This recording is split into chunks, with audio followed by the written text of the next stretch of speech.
Hello বন্ধুরা, কেমন আছেন সবাই? আশা করি সবাই খুব ভালো আছেন। তো আমি আছি আবির, রাশিয়া থেকে, রাশিয়ার ভরনেস সিটি থেকে। তো আজকে আপনাদের একটা কোশ্চেনের মানে যেটা ফ্রিকোয়েন্টলি করা হয় সেটার একটা উত্তর দিব। একটু ভিডিও ভাবলাম যে করা দরকার।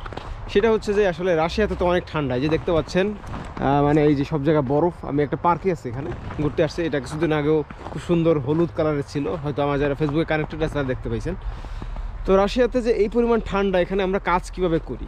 এখন ব্যাপার হইতেছে, দেখেন, মানুষের শরীর বা মানুষের মাইন্ড এটা হচ্ছে পুরোপুরি চেঞ্জ হয়। ধরেন আপনি আপনার মাইন্ডকে, আপনার শরীরকে যেভাবে চেঞ্জ করবেন, ঠিক সেভাবেই আপনার মাইন্ড, আপনার শরীর রিয়েক্ট করবে।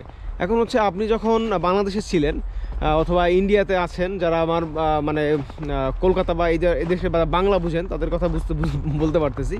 তো যারা বাংলাদেশে আছেন তাদের বডি অ্যাডজাস্টেবল হচ্ছে গরমের মধ্যে, এবং এরপরে হচ্ছে কিছুদিন ঠান্ডা। তো ঠান্ডাটা ম্যাক্সিমাম মনে করেন যে আমাদের 6-7 ডিগ্রি মনে হয় ম্যাক্সিমাম হয়, তাও মাঘ মাসের দিকে অথবা মানে যে পৌষের মানে শেষের দিকে এই ঠান্ডাটা পড়ে, প্রথম দিকে এতটা থাকে না।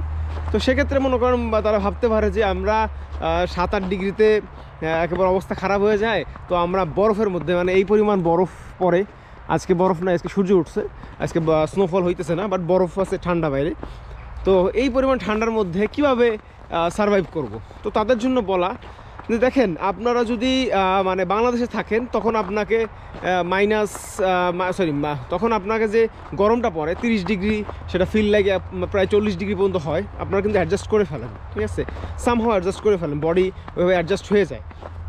আবার ধরেন আপনি একই গরম, ধরেন আপনি যখন চিন্তা করতেছেন যে এইখানে এত গরম, তাহলে সৌদিতে যে আমি কীভাবে টিকবো? তো সৌদিতে কিন্তু মানুষ আছে এবং তারা ওখানে টিকতেছে, এবং ইভেন বাংলাদেশ থেকেও যে চাকরি করতেছে ওখানে, তারা কিন্তু আছে। সবাই কিন্তু এসির মধ্যে থাকে এরকম বিষয়টা না। তো ঠিক সেভাবে রাশিয়াতে যখন আপনি আসবেন, আপনি যদি হুট করে আসেন, ধরেন আপনার ফেব্রুয়ারি ইনটেকে যখন আসবেন, তখন প্রচুর ঠান্ডা পড়বে, -25-20 এরকম থাকবে, আস্তে আস্তে আরও বাড়বে, 30 পর্যন্ত যায়।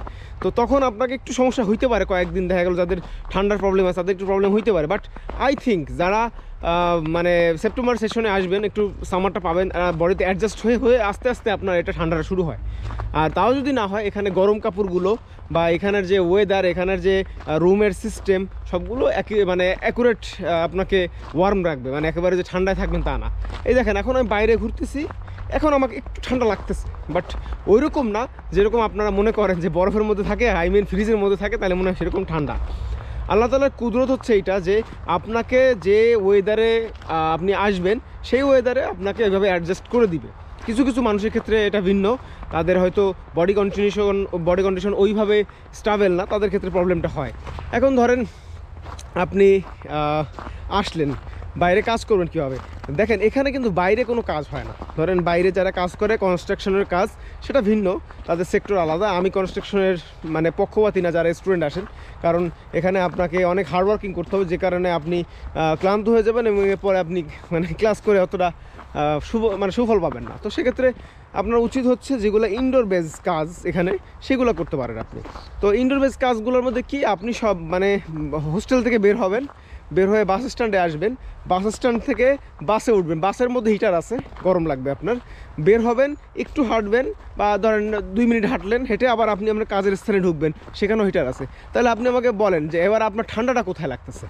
আসলে ঠান্ডা লাগতেছে না, কারণ এই দেশের মানুষগুলো তো এইভাবেই বড় হয়েছে, এবং এদের সব কিছু সিস্টেমগুলো এইভাবেই তৈরি করা হয়েছে, যে কারণে মানুষের যাতে সমস্যা না হয় সেভাবেই তারা বড় হয়েছে, এবং আপনাদের জন্য ওইভাবে কমফোর্টেবল হয়ে যাবে। আপনারাও এখানে থাকবেন, প্রথম মনে হবে হাই এত ঠান্ডা কেন, মাইনাস, বরফ পড়তেছে, তাহলে কী করবো বাইরে? ঠিক আছে, যে লিটারেলি আপনি আমার হাত দেখেন, আমি হাত কিন্তু ফাঁকা, ঠিক আছে, এত ঠান্ডাও কিন্তু লাগতেছে না। আমি কিন্তু বরফের মধ্যে হাঁটতেছি, দেখতে পাচ্ছেন, আমি কিন্তু বরফের মধ্যে হাঁটতেছি।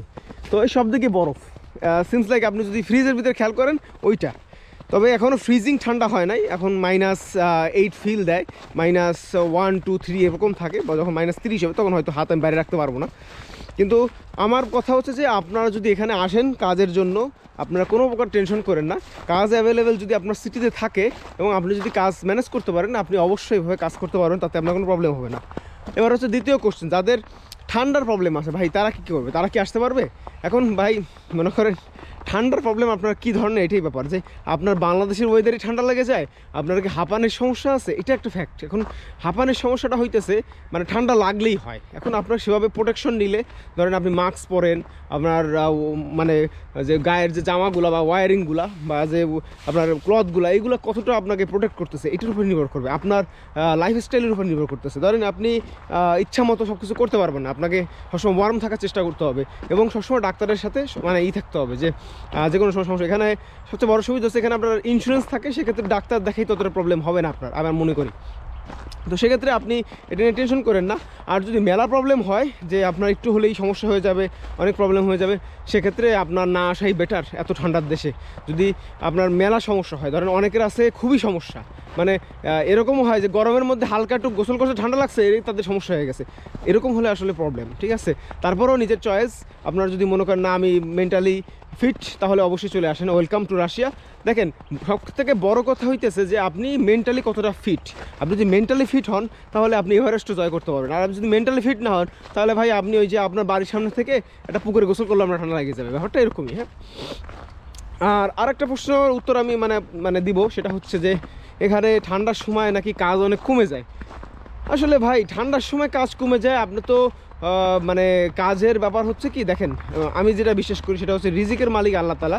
আপনার রিজিক যদি থাকে 100% আপনি কাজ পাবেন, আপনি যত ঠান্ডা পড়ুক -50 হোক সমস্যা নেই, আপনি কাজ পেয়ে যাবেন। আর যদি আপনি রিজিকে না থাকে, আপনি যতই গরম পড়ুক আর যতই হোক, আপনি সৌদিতে থাকেন আর মালয়েশিয়া থাকেন গরমের জায়গায়, আপনি চাকরি পাবেন না। ঠিক আছে, আর এটা বিশেষ করে আমি মনে করি না যে ঠিক যে চাকরি আমাদের রিজিকের ব্যবস্থা করে, আমাদের রিজিকের ব্যবস্থা করে আল্লাহ তাআলা। আর আমাদের চেষ্টা, সেটা হচ্ছে সবথেকে বড় কথা, আমরা চেষ্টা করছি, বাকিটা আল্লাহ তাআলা দেখে নেবেন, আল্লাহ তাআলা বুঝে নেবেন। তো এই হচ্ছে ব্যাপার। সবাই যারা আসতেছেন এখন, যারা ফেব্রুয়ারি ইনটেকে আসার জন্য অলরেডি অ্যাপ্লাই করে রাখছেন, তাদের ইনফরমেশন খুব দ্রুত আসবে, আশা করি তারা চলে আসবেন। এবং আসার পরে এগুলো নিয়ে চিন্তা করবেন না, জাস্ট মানে ফরওয়ার্ড, আপনার লাইফটাকে ফরওয়ার্ড করার চেষ্টা করবেন, আর কিচ্ছু না। বাস আপনি দেখবেন স্টেবল হয়ে গেছেন, এটা নিয়ে কোনো চিন্তা ভাবনার কিছুই নেই। আর যারা সেপ্টেম্বর ইনটেকের জন্য অ্যাপ্লাই করবেন, খুব দ্রুত এটা ওপেন হবে মার্চের দিকে। তো এপ্রিলের দিকে সব কিছু প্রিপারেশন নিয়ে রাখবেন, মার্চে অ্যাপ্লাই করে দেবেন। যত আগে অ্যাপ্লাই করবেন তত আগে ইনভিটেশন, এবং তত আগে আপনি এখানে আসতে পারবেন, একটু স্টেবল হওয়ার টাইম পাবেন। সো এই পর্যন্তই আজকের ভিডিও। ভালো লাগলে লাইক, শেয়ার, কমেন্ট করে দিয়েন, আর পারলে একটু সাবস্ক্রাইব করে দিয়েন। আসলে আগের চ্যানেলটা হ্যাক হয়ে যাওয়ার কারণে আমি আসলে খুবই ঝামেলায় আছি। আগের চ্যানেলটা ইমেল আইডি সহ হ্যাক হয়ে গেছে, যে কারণে আমি মানে ওইটার রান করতে পারতেছি না। এটা করতেছি, ওইটা প্রায় 1000 সাবস্ক্রাইব হয়ে গেছে, বাট কী করার, ভাগ্যে নাই। আবার শুরু করছি। আপনারা যদি ভালোবাসা দেন অবশ্যই এটাও আগায় যাবে, আপনাদের উপর নির্ভর করে। আপনারা সবাই ভিডিও দেখেন, তারা যদি একটু একটু করে সাবস্ক্রাইব করে দেন তাহলে আমার চ্যানেলটা বড় হয়ে যাবে, আমি আরও উৎসাহ পাবো, আরও ভিডিও বানানোর চেষ্টা করবো, আরও খুঁটিনাটি ইনফরমেশন দিয়ে। তো আচ্ছা, ভালো থাকেন, সুস্থ থাকেন, দেখা হচ্ছে অন্য কোনো জায়গায়, অন্য কোনো ভিডিও, অন্য কোনো ইনফরমেশন। সে পর্যন্ত আল্লাহ হাফেজ।